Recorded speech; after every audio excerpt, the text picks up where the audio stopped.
नमस्कार, जय हिंद, जय भारत साथियों। स्वागत है आप सभी का। मैं हूं आपके साथ नैना यादव, लेकर हाजिर हूं हमारा खास शो नापाक। हाथ में कटोरा, आंखों में सूखे आंसू, चेहरे पर बेशर्मी। जिसकी पहचान है आप समझ गए होंगे, पहचान है पाकिस्तान की। और इसके साथ ही शहबाज मुनीर की जोड़ी विदेश यात्रा पर निकलती है, सहयोग मांगने के लिए, पैसा जमा करने के लिए, बदहाल अर्थव्यवस्था को दुरुस्त करने के लिए। सड़कों तक सीमित ये कहा जाए कि वहां पर नहीं है, यह हवाई जहाज, एयरपोर्ट्स और खाड़ी देशों की गलियों तक उनकी डिमांड पहुंच चुकी है। अब यूएई समेत कई अरब देशों ने पाकिस्तानी वीजा पर सख्ती की। वजह साफ है, भीख मांगने का अंतर्राष्ट्रीय रैकेट, जिसका खुलासा किया खुद सरकार के एक शख्स ने। दूसरी तरफ पाकिस्तान की अकड़ जैसे ऑपरेशन सिंदूर के दौरान ढीली पड़ी थी, अब वैसे ही खेल के मैदान में भी पाकिस्तान पहले ही घुटनों पर आता हुआ नजर आ रहा है। क्या है ये दोनों ही खास मामले, बताएंगे आगे, बने रहिए हमारे साथ।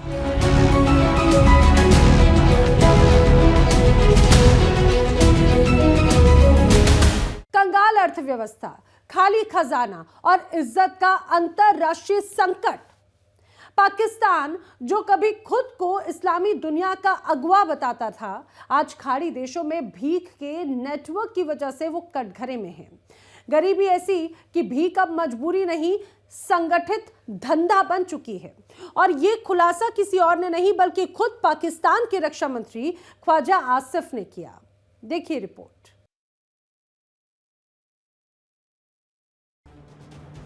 कंगाल पाकिस्तान, बदनाम पहचान, भीख की उड़ान, सिस्टम महान, रोजगार नहीं भीख का शो। पाकिस्तान की असलियत एक बार फिर बेनकाब हो गई है।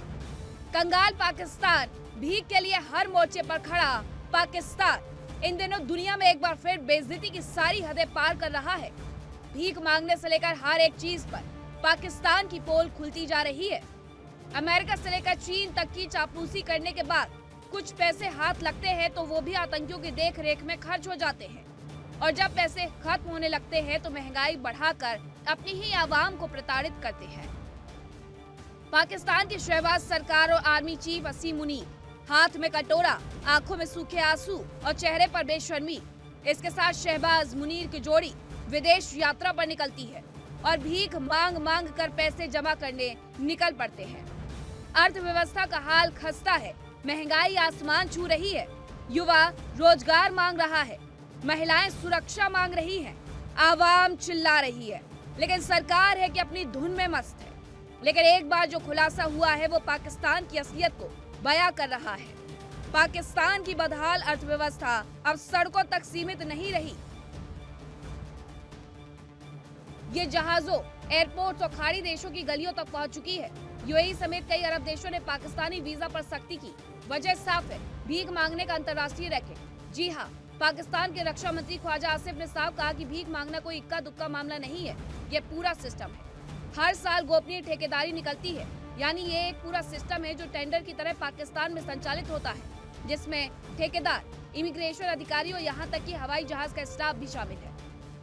सऊदी अरेबिया ने तो डायरेक्ट हमारे गवर्नमेंट को बोल दिया था कि भाई बीमार, बेरोजगार लोगों को हमारे मुल्क में ना भेजें। यहाँ के कोई काम धंधा नहीं करते, उल्टा यहाँ पे क्रिमिनल एक्टिविटीज में पार्टिसिपेट करते हैं, भीख मांगते हैं। हज, उम्र और ज़ियारतों की गर्ज से ये लोग आ जाते हैं, उसके बाद गायब हो जाते हैं। हाँ, मैंने आप ट्रस्ट में, मैं देखिए मुझे बड़ा अफसोस हुआ जब देखो एक ना लीगल वे होता है कि आप जाते हो, आप पे टैक्स भी लगता है, आप अगले की गवर्नमेंट को पे भी कर रहे होते हो। और मैं लास्ट टाइम उम्रा करने गया तो उन लोगों ने आके जनाब नाई गए हुए वहाँ पर, उन्होंने अपने साथ साथ रिश्तेदार बुलाए हुए हैं उम्रा करने के लिए। अब जिस वक्त हम वो मिशे के लिए जाए तो हमें अटेंड करवानी होती है, तो वो क्या करते हैं, उन्होंने विजिट वीज़ा पे आए हैं 2-2, 3-3 महीने के लिए। जाहिर सी बात है वहाँ उनका कोई कफील तो है कोई नहीं, वो एज ए विजिट वीज़ा के ऊपर आए हुए हैं। उन्होंने अपने वहाँ पर, क्योंकि एक बंदा वहाँ का गया, वो सेटल है वहाँ पर, उसने अपने कमरे में रखा है, बाकियों का था जा जिया टेंड करने में कौन सा मुश्किल काम है, तो ना उन्होंने एक शॉर्टकट बनाया है कि जी आ जाओ जी, बंदा पकड़ के लाओ जी, अगर 2 रियाल या 5 या 10 रियाल है तो मैं 2 रियाल तुम्हें दे देंगे इसके अंदर से। तो यार ये काम करोगे तो जाहिर सी बात है कोई भी कंट्री की आएगी, यार हमारी पॉपुलेशन बढ़ा रहे हो, हमारे मसाइल बढ़ रहे हैं, आप लोग यहाँ पर आके ऐसे काम करोगे, या तो लीगल तरीके से आओ तो बात भी है। देखिए वो इंडियंस बहुत आगे हैं हमसे, बहुत ज़्यादा काम कर रहे हैं, वो इतनी उनकी पॉपुलेशन है और वो ज़्यादा बाहर हैं, वो ओवरसीज़ बहुत ज़्यादा है हमसे, और मैं इवन कि अपना मेरा एक्सपीरियंस है, मैं दुबई से होके आया हूँ रिसेंटली कुछ टाइम पहले। पाकिस्तानियों को वो जॉब ही नहीं दे रहे, वो सिर्फ इंडियंस को जॉब्स मिल रही है। और पाकिस्तान की जो पॉलिटिकल सिचुएशंस है, जो इकॉनमी है जिस तरह की, इन हालात को देखते हुए वो पाकिस्तान को जो है ना, वो जॉब, पाकिस्तानियों को कोई जॉब नहीं मिल रही। और जो पाकिस्तानी वहाँ पर ओवरसीज अपनी अर्निंग कर रहे हैं, सेविंग कर रहे हैं, वो पाकिस्तान में इन्वेस्ट नहीं करना चाह रहे। क्या वजह है इसकी? पॉलिटिकल इंस्टेबिलिटी है, जिसकी वजह से वो कह रहे हैं कि नहीं, कुछ हुकूमत पे उनको ट्रस्ट नहीं है। कुछ लोग कहते हैं कि इकॉनमी नहीं ठीक जा रही, इस वजह से वो पाकिस्तान में इन्वेस्ट नहीं कर रहे। वो कह रहे हैं अभी टाइम नहीं है, कुछ अरसे तक जो है ना इकॉनमी ठीक हो जाएगी इंशाल्लाह। जो हमारी होना शुरू हो गई है पिछले काफ़ी टाइम से बेहतर हो रही है, तो इंशाल्लाह in future they will invest in Pakistan. अच्छा, हम देख रहे हैं कि खलीजी ममालिक में इंडिया दिन ब दिन अपनी जगह बनाता जा रहा है और पाकिस्तानियों को जो लोग हैं वो वीज़ाज ही नहीं दे रहे। आपने जैसे कहा कि इंडियंस को लिया जा रहा है लेकिन पाकिस्तानियों को नौकरियां नहीं दे रहे। हम दूर नहीं जाते, हम यूए की बात करते हैं जो पाकिस्तान से 2.5 घंटे की फ़्लाइट है। वहाँ पे आप देखें पाकिस्तानियों को वीज़ा नहीं मिल रहा। यूए कह रहे हैं कि ना हमें पाकिस्तानी चाहिए, ना हमें अफ़गानी चाहिए, हमें सिर्फ इंडियन चाहिए। हम जर्मनी की बात करें, जो जर्मनी ने पिछले दिनों जो है वो मेरा ख्याल है 90,000 के करीब वीज़ा जो है वो अनाउंस किए हैं इंडियन स्किलफुल वर्कर्स के लिए कि भाई आप आएँ और आके हमारे मुल्क में काम करें। आप देखें कि क्या वैल्यूज़ है इंडियंस की ऑल ओवर द वर्ल्ड और पाकिस्तानियों की क्या वैल्यूज़ है। बिल्कुल ऐसे ही है। इसमें कुछ हमारी अपनी भी वो है, खामियां हैं, जिसकी वजह से जो है ना हमें वीज़ा नहीं मिलते हैं। हमारे काम ऐसे हैं, हम वहाँ पर जाके कुछ 2 नंबर, हम जुगाड़ी हैं, 2 नंबर काम। वो मेहनती लोग हैं, वो ज़्यादा चाहते हैं कि वो जो उनको ड्यूटी मिलती है वो पूरी करते हैं, वो कोई 2 नंबर ही नहीं करते। पाकिस्तानी जो होता है वो हमेशा कोई ना कोई जुगाड़ में ही रहता है कि वो कहते हैं हम कोई 2 नंबर रास्ता निकालें, हम जल्दी कुछ पैसा बना लें। यही तो वजह है ना कि आज पाकिस्तानियों को वीज़ा नहीं मिल रहा और इंडियंस को धड़ाधड़ जो है दुनिया हाथों हाथ ले रही है। और हमारे जो पढ़ा लिखा तबका है वो भी बेचारा इन चंद गंदी मछलियों की वजह से पिस के रह गया है। उन्हें भी जो है वीज़ा नहीं मिल रहे। मेरी अपनी बहन ने, मेरे अपने भाई ने 2 दफ़ा यूए के लिए अप्लाई किया, उनके 2 से 3 दफ़ा वीज़ा रिजेक्ट हो गए हैं, जबकि वो जॉब ही दुबई में करते हैं। बिल्कुल ऐसे ही है। स्किलफुल वर्कर्स के लिए भी बड़ी प्रॉब्लम हो गई है। जो 2 नंबर लोग गए हैं, जो सिर्फ ये किस्म के ऐसे विजिट वीज़ा पे जाते हैं, वहाँ जाके इलीगल हो जाती हैं, गायब हो जाते हैं, वापस नहीं आते। उनकी वजह से जो बेचारे वर्कर्स हैं, जो स्किलफुल वर्कर्स हैं, जो वहाँ पर जॉब्स भी कर रहे थे, उनके वीज़ाज भी नहीं मिल रहे, उनको कोई एमरेट आईडीज़ वगैरह नहीं मिलती, तो ये बहुत मुश्किल हो रही है। इतना ही नहीं, ख्वाजा आसिफ के मुताबिक इस नेटवर्क का सबसे मजबूत किला है सियालकोट। यहीं के ठेकेदार पहले टारगेट तय करते हैं, कौन सा देश, कौन सा शहर, कौन सा इलाका। इसके बाद दक्षिण पाकिस्तान से गरीबी की मार झेल रहे लोगों को हायर किया जाता है। उनके पासपोर्ट, वीजा सब कुछ ठेकेदार बनवाते हैं। फिर ये लोग खाड़ी देशों में भेज दिए जाते हैं, जहां इन्हें लोकल होटल्स में ठहराया जाता है। फिर वहीं से शुरू होता है पाकिस्तान का मिशन भीख मांगने का। ये नेटवर्क सिर्फ इतने पर ही नहीं रुकता, बल्कि भीख से जुटाया गया पैसा वापस अपने देश में भी लाना इनका काम होता है, जो कानूनी रास्ते से नहीं बल्कि गैर कानूनी चैनलों से पाकिस्तान भेजा जाता है। किसी को सैलरी मिलती है तो किसी को कमीशन, और अगर रास्ते में कोई पकड़ा जाए तो उसे छुड़ाने की जिम्मेदारी भी ठेकेदार की। इसके लिए इमिग्रेशन, कस्टम और एयरलाइन स्टाफ तक को रिश्वत दी जाती है। हाल क्या है पाकिस्तान का, अब ये पूरी दुनिया को पता चल रहा है। यही नहीं, रमजान का मौका इस नेटवर्क का सीजन माना जाता है, जो धार्मिक भावनाओं की आड़ में अपने नेटवर्क को मजबूत कर रहे होते हैं। आपको बता दें कि यही वजह है कि खाड़ी देशों की सख्ती हर साल और तेज होती जाती है। इससे कौम हम लोगों के लिए बड़ी शर्मिंदगी इसलिए क्योंकि हम लोगों के काम ऐसे हैं। देखिए, जिस वक्त आप किसी भी मुल्क में जाके आप किसी भी लॉ को नहीं फॉलो करोगे या फिर वायलेशन करोगे किसी भी लॉ की, तो ये प्रॉब्लम सामने आएंगे। वो और बात है कि यहाँ हमारे पाकिस्तान में कोई लॉ एंड ऑर्डर नहीं है, जिसका जो दिल करता है वो करता है। बट आप यहाँ से देखें, जिस आप यूए या दुबई करें तो आपको छोटी छोटी बात पर टैक्स है, गाड़ी नहीं सही पार करेंगे, हाई स्पीड चलाएंगे या कुछ भी ऐसी चीज़ है। तो वहाँ जब हम पाकिस्तानी अपनी इन हरकतों से बाज नहीं आएंगे या हम अपने आप को इन्वॉल्व रखेंगे हर वक्त ऐसी एक्टिविटीज़ के अंदर जो कि बेसिकली एक इंसान के लिए भी ना वो है मींस के एक एथिक्स के ख़िलाफ़ हैं। कुछ चीज़ें होती हैं क्राइम होती हैं, लेकिन कुछ चीज़ें होती हैं एथिक्स के ख़िलाफ़ होती हैं। वो क्रिमिनल में तो रिकॉर्ड नहीं आते होती, लेकिन हम अपने मुल्क के ब्रांड एम्बेसडर होते हैं जिस वक्त हम किसी की फॉरेन कंट्री में जाते हैं। कोई एक भी इंसान अगर वहाँ कोई ऐसा इशू क्रिएट करे जो कि लीगली या फिर एथिक्स के ख़िलाफ़ है। अब यहाँ से मुझे बड़ा अफसोस हुआ लास्ट टाइम देख के कि जिस वक्त ये जो हमारे एक्स जो है सुप्रीम कोर्ट के जो थे जज, उनके पीछे लड़के लोग लग गए और बड़ा उनको किया। बट देखें, जो कुछ भी था हम लोगों को इसको एक लीगल वे से प्रोसीड करना चाहिए। पाकिस्तान इन दिनों आर्थिक सुरक्षा और अंतर्राष्ट्रीय चुनौतियों से लड़ रहा है। आर्थिक संकट ऐसा है कि उससे उभरने के लिए शहबाज की सरकार को नीति ही नहीं बना पा रही है। सुरक्षा के लिहाज से सिर्फ मुनीर की सेना अल्लाह के नाम पर तैनात है, जिसका खुलासा खुद मुनीर ने किया था। यानी पाकिस्तान गरीबी की हर रेखा को पार कर अपना नया रिकॉर्ड बना रहा है। पाकिस्तानी को कहते हैं कि बाहर मुल्क में उनको रिस्पेक्ट नहीं दिया जाता। ठीक है, जो पाकिस्तानी जो यहाँ से जाते हैं ना, उनको मेरी तरफ से एडवाइस है कि वो जाके वहाँ पे मुल्क का नाम बदनाम ना करें। यहाँ से वो ग्रीन कार्ड लेके, पाकिस्तान कार्ड लेके वहाँ पे भीख मांगते हैं, गलत पैसे चोरी करते हैं, वहाँ से वापस आ जाते हैं। फिर वो उनको वहाँ पे जो है उनके वीज़े पे रेड स्टैम्प लग जाता है कि वो वहाँ पे दोबारा ना जाएं। तो इस तरह का उनको भी वहाँ पे नहीं करना चाहिए कि पाकिस्तान को बदनाम करें। और गवर्नमेंट को ये होना चाहिए कि वो यहाँ पे पाकिस्तान के अंदर इस तरह की सहूलियत फैसिलिटीज़ दे, स्टूडेंट को जॉब्स प्रोवाइड करें, कोई सेक्टर वगैरह बनाए, एजुकेशन सेक्टर बनाए, हेल्थ सेक्टर बनाए, जिसमें स्टूडेंट जो है ना अपने फ्यूचर देख सके, उसको बाहर मुल्क जाना नहीं ना पड़े। सर अब ये देखें कि हर दूसरा पाकिस्तानी, हर दूसरा नौजवान पाकिस्तान छोड़ के हर दूसरे मुल्क में जाना चाह रहा है। पाकिस्तान में ये लोग रहना नहीं चाहते और दूसरे ममालिक ने रखना नहीं चाहते। यूएई देखें हाथों हाथ पाकिस्तानियों को डिपोर्ट कर रहा है। आप यूके की एग्जांपल ले लें, आप सऊदी अरेबिया की बात करें, आप ईरान इराक की बात करें, मुस्लिम ममालिक जो हैं वो पाकिस्तानियों को डिपोर्ट कर रहे हैं। वो कह रहे हैं कि जी हमें पाकिस्तानी नहीं चाहिए, हमें क्या चाहिए, हमें इंडियंस चाहिए।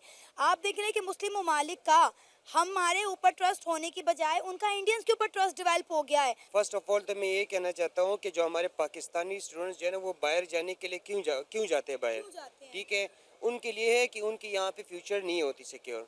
ठीक है, तो ये है कि उनके यहाँ पे जब जिसकी भी स्टडी कंप्लीट हो जाती है उनको जॉब्स नहीं मिलते हैं। अगर जॉब्स मिलते भी है तो आजकल पाकिस्तान की अपनी माली हालत इस तरह ख़राब है कि किसी बंदे की कोई भी स्टूडेंट हो, उसकी फैमिली हो ना, स्टूडेंट सारी ज़िंदगी पढ़ता रहता है, उसको जॉब इस तरह की नहीं मिलती कि वो अपनी फैमिली को सर्वाइव कर सके। ठीक है, तो उसका मतलब ये है कि मतलब बंदा यहाँ पे बीएस करे। यहाँ पे हमारे दोस्त वगैरह हमने खुद देखे हैं, एमफिल ग्रेजुएट है, ठीक है, एमफिल पास है, लेकिन फिर भी उन लोगों के पास जॉब नहीं है। वो बेचारे तरह वो यहाँ पे पाकिस्तान में जलील हो रहे होते हैं और बाहर मुल्क उनको आसानी से जॉब मिल जाती है। और ये है कि जो पाकिस्तान बाहर मुल्कों से जो डिपोर्ट किया जाता है वो ये है कि वो पाकिस्तानी वहाँ जाके इस तरह की गलत हरकतें करते हैं, उनको डिपोर्ट करना पड़ेगा। वो ग्रीन कार्ड को उनको क्यों बदनाम करते हैं? और पहले पाकिस्तान गवर्नमेंट को ये करना चाहिए यहाँ के जॉब अपॉर्चुनिटीज़ पैदा करें ताकि पाकिस्तानी जो नौजवान है उसको बाहर जाने की ज़रूरत ही ना पड़े। पाकिस्तान सरकार का खुद का कबूलनामा देश की करीब 20% आबादी भीख मांग कर जीवन चला रही है।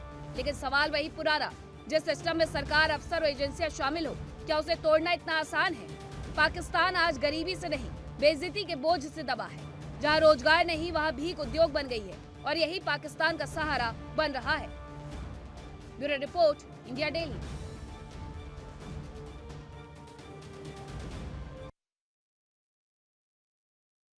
आज से क्रिकेट खेलने को लेकर पाकिस्तान का यू टर्न अब सबके सामने आ चुका है। जो मुल्क कल तक शर्तें गिना रहा था, आज वही मुल्क दोस्त देशों की कॉल कर रहा है और आईसीसी के दबाव में मैदान में उतरने को मजबूर नजर आता है। अब 15 फरवरी 2026 को भारत पाकिस्तान महामुकाबला होगा। इस पर अब पाकिस्तान सरकार ने खुद मोहर लगा दी, यानी जो सस्पेंस बनाया गया था अब वो सस्पेंस नहीं है बल्कि वो कमजोरी की स्क्रिप्ट निकला है। देखिए इस पर ये पूरी रिपोर्ट।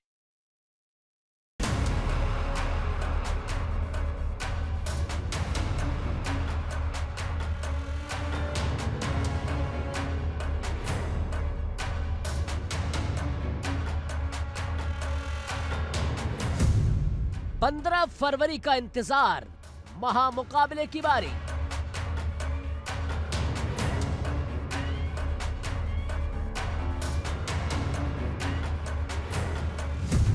भारत पाकिस्तान क्रिकेट का महासंग्राम।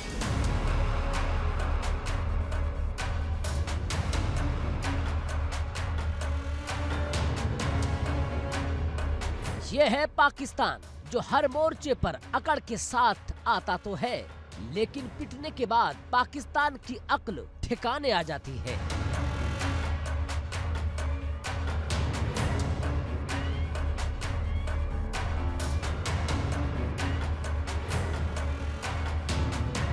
इस बार भी वैसा ही हुआ। जी हाँ, कभी ना, कभी कहा नहीं खेलेंगे, कभी बोले सोचेंगे, और अब साफ साफ कह दिया खेलेंगे।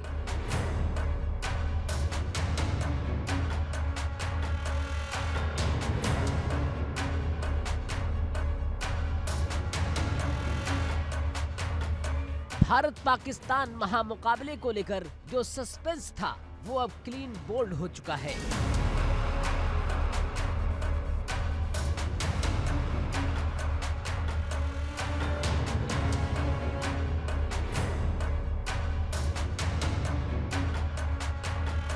पंद्रह फरवरी 2026 तारीख तय है, इंतजार है सिर्फ मैदान पर मैच का।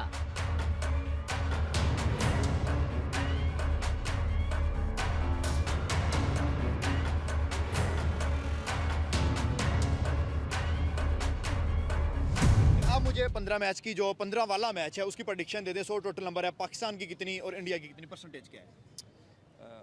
70% इंडिया और 30% पाकिस्तान। मतलब कि क्लियर फेवरेट तो इंडिया है। फेवरेट इंडिया है। कोई हमारे पास भी एक आधा प्लेयर है जो इंडिया के लिए खतरा है। बाबर हो गया, फखर हो गया, शाहीन हो गया, ऊपर से देखिए जी, फरहान हो गया। हर मैच में कोई ना कोई खिलाड़ी निकलता है जो खतरा होता है दूसरी टीम में। हर मैच में निकल आता आपकी है। अभी वाली जो प्रेडिक्शन है वो क्या कह रही है? क्रिकेट सेंस आपको क्या लग रहा है? मुझे लगता है बड़ा कि मैच है, प्रेशर भी बड़ा होगा। मुझे लगता है थोड़ा सा शादाब खान भी शायद कम बैक कर ले।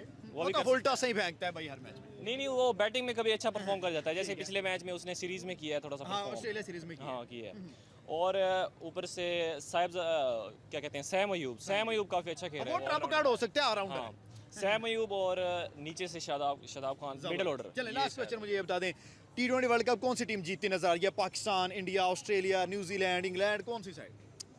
देखें इंडिया ही जीती नजर इंडिया नजर आ रही है। इंडिया ही आ रही है। मौजूदा नहीं, आप किधर बैठे हैं मात भाई, क्या बात लेकिन कर रहे हैं? अगर हम अब इंडिया को हराएंगे तो वो अपसेट कहलाएगा। सर क्यों अपसेट कहलाएगा? हम लास्ट 10 में 8 हारे हुए हैं। सर मेरी बात सुने ना, मैं आपको सीधे क्लियर बता देता हूँ कि 40% और 60%। सही है। 60 और 40।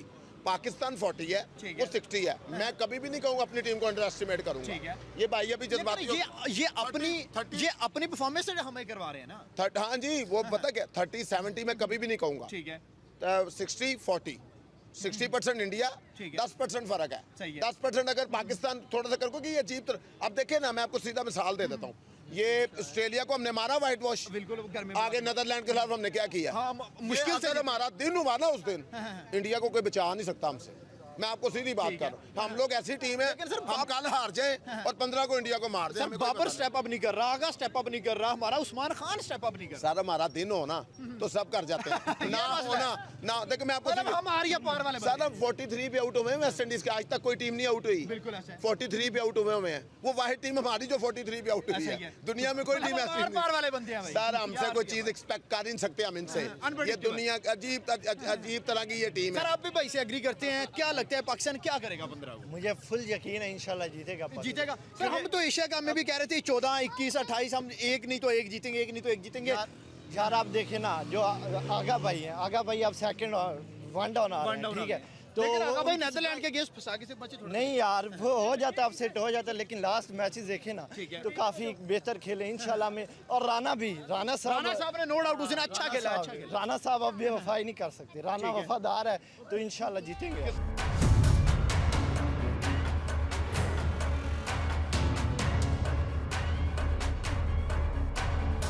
कई दिनों की अटकलों, कई बैठकों और कूटनीतिक फोन कॉल्स के बाद पाकिस्तान सरकार जिस चीज से बच रही थी, आखिरकार अब वो उसी रास्ते पर आ गई है।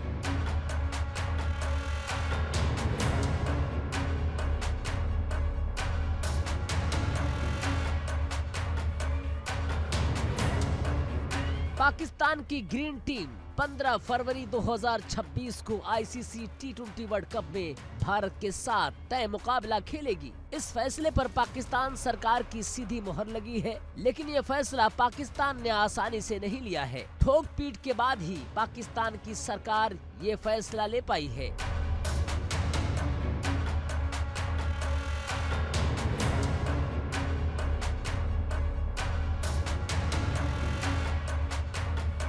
इस ऐलान के साथ ही रुक गई वो सारी अटकलें जिनमें कहा जा रहा था ऑपरेशन सिंदूर से पिटने के बाद पाकिस्तान खेल के मैदान से भी पीछे हटती नजर आ रही है।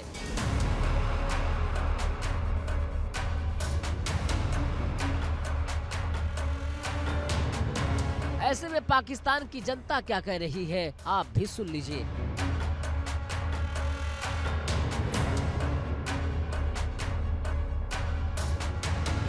मैम क्या आपकी ओपिनियन है, पाकिस्तान को इंडिया के साथ मैच खेलना चाहिए या बाइकआउट करना चाहिए? आई फील लाइक कि मैच होना चाहिए और वो तो डिपेंड करता है हारे जीते कोई ओके, भी। हाँ, मैच होना चाहिए। होना चाहिए। आप क्या कहती हैं मैम? मुझे लगता है होना चाहिए। मैच होना चाहिए। होना चाहिए। क्रिकेट को एंजॉय करती हैं वैसे? हाँ कर लेते हैं लेकिन मिस भी कर देते हैं वो। लेकिन इंडिया पाकिस्तान तो मिस नहीं करते। हाँ नहीं वो नहीं मिस करते। मैम आप जरा पूछते हैं, पाकिस्तान से आपका फेवरेट प्लेयर कौन है? बाबर आजम है, साइम अयूब है या शाहीन है, कौन फेवरेट है? बाबर आजम। बाबर आजम। मैम आपका कौन फेवरेट है? साइम अयूब। साइम अयूब। अब जरा चलते हैं हमारे राइवल कंट्री इंडिया की तरफ, वहाँ भी बहुत बड़े बड़े प्लेयर्स हैं। अभिषेक की बात कर लें या हार्दिक की बात कर लें या बुमराह की बात करें, सूर्य कुमार यादव, ईशान किशन, आपका फेवरेट कौन है वहाँ से? कंफ्यूजन है क्योंकि सारे बड़े प्लेयर हैं, अभिषेक भी बड़ा प्लेयर है, उसके बाद ईशान भी बड़ा प्लेयर है। अभिषेक। अभिषेक आपका फेवरेट है। मैम आपका कौन है? हार्दिक है, सूर्या है, अभिषेक है, कौन है? विराट। विराट कोहली। विराट रिटायरमेंट दे चुका है T20 से, लेकिन स्टिल वो आपका फेवरेट है। हाँ he is nice. He is nice. Okay चल लास्ट में ये बता दें, आपकी क्या फीलिंग्स क्या कह रही हैं, पाकिस्तान जीतेगा कि इंडिया जीतेगा अगर मैच होता प्रॉब्ली पाकिस्तान। पाकिस्तान? हाँ। आपने सही बताना है, जेन्युइन इंडिया। इंडिया जीतेगा। इंडिया। मैम की बात से एग्री करते हैं, लास्ट 10 मैचेस में से 8 इंडिया जीता हुआ है, तो आपको क्या लग रहा है क्या मिरेकल होगा इस दफा? I don't know. बस दिल कह रहा है पाकिस्तान हाँ, बस जीते। दिल कह रहा है। वो तो हर पाकिस्तानी का कहता है। आई फील लाइक कि अगर इतने मैचेस इंडिया जीता हुआ है, ठीक है, हाँ 10 में से 2% तक चांसेस हैं कि पाकिस्तान। 20% हमारे चांस है, 80 उनके हैं। हाँ हाँ हाँ ठीक है। कि अल्लाह की कोई करनी हो सकती है कि पाकिस्तान जीते। हाँ।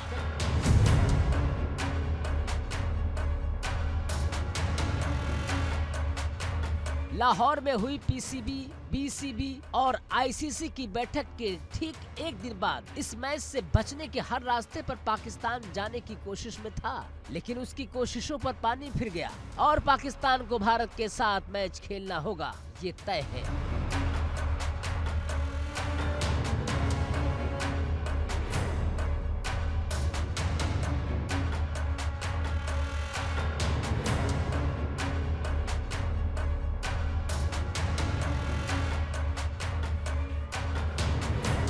भारत बनाम पाकिस्तान, ना कोई अगर ना कोई मगर। क्रिकेट के सबसे बड़े मंच पर सबसे बड़ा महामुकाबला। अब इंतजार सिर्फ पहली गेंद का होगा।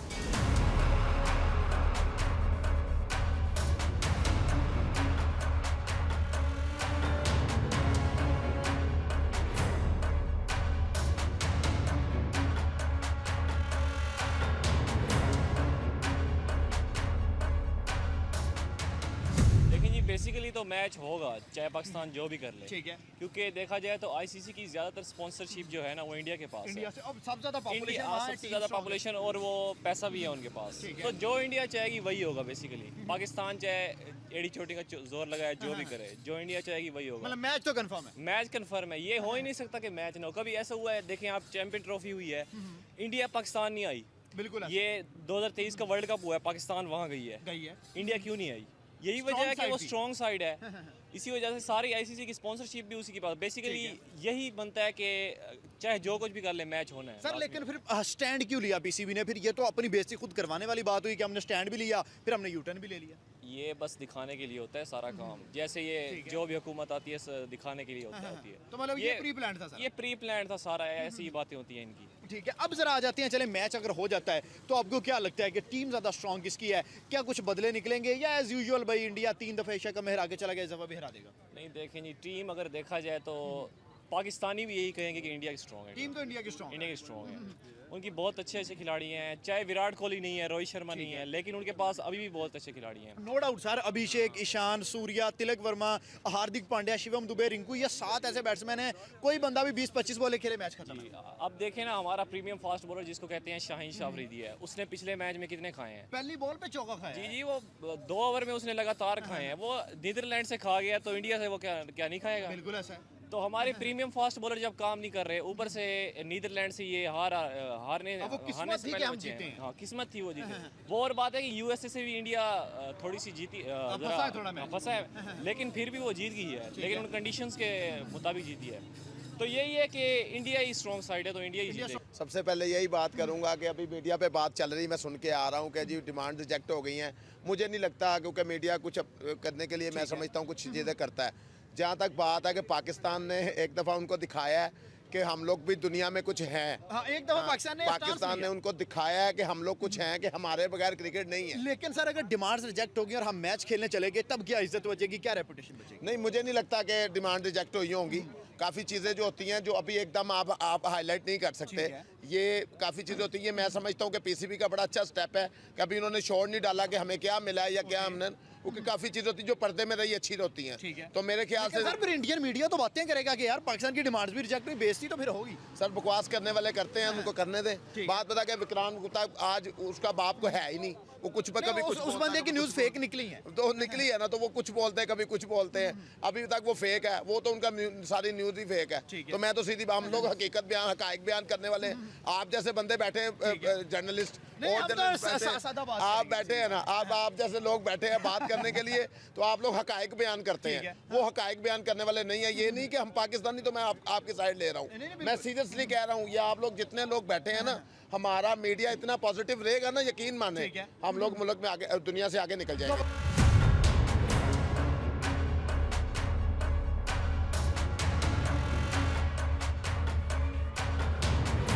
अब देखना होगा कि 15 फरवरी को होने वाला मैच क्या कमाल करता है।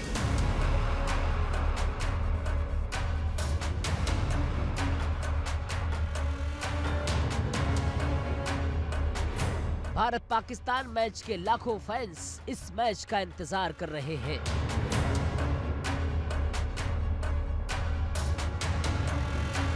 Bureau report, India daily.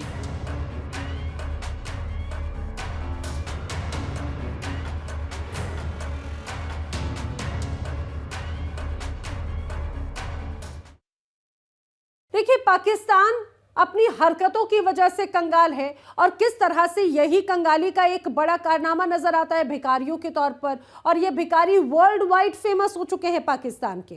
कैसे बाकायदा इनको लेकर रैकेट चलता है, वो खुद पाकिस्तान के ये सीनियर मंत्री उसका खुलासा करते हैं। कैसे नेक्सस चलता है और उस नेक्सस को पूरी तरह से तैयार किया जाता है, उसमें कई हुक्मरान, कई बड़े अधिकारी, कई एजेंसी भी शामिल होती हैं। और एक बार फिर ये कहा जाए कि कबूलनामा उनके मंत्री की तरफ से उनको बेनकाब कर देता है। और बेनकाब तो भाई अपनी नीति और अपने शब्दों के माध्यम से पाकिस्तान खुद ही हो जाता है। खेल के मैदान में आखिर क्या मुंह लेकर आएगा पाकिस्तान? चाहे खेल का मैदान हो या युद्ध का मैदान, हमेशा हिंदुस्तान से वो पिटा ही था, पिटा ही है और आगे भी पिटता ही रहेगा। आज नापाक में फिलहाल इतना ही, लेकिन इंडिया डेली पर खबरें आगे भी जारी हैं।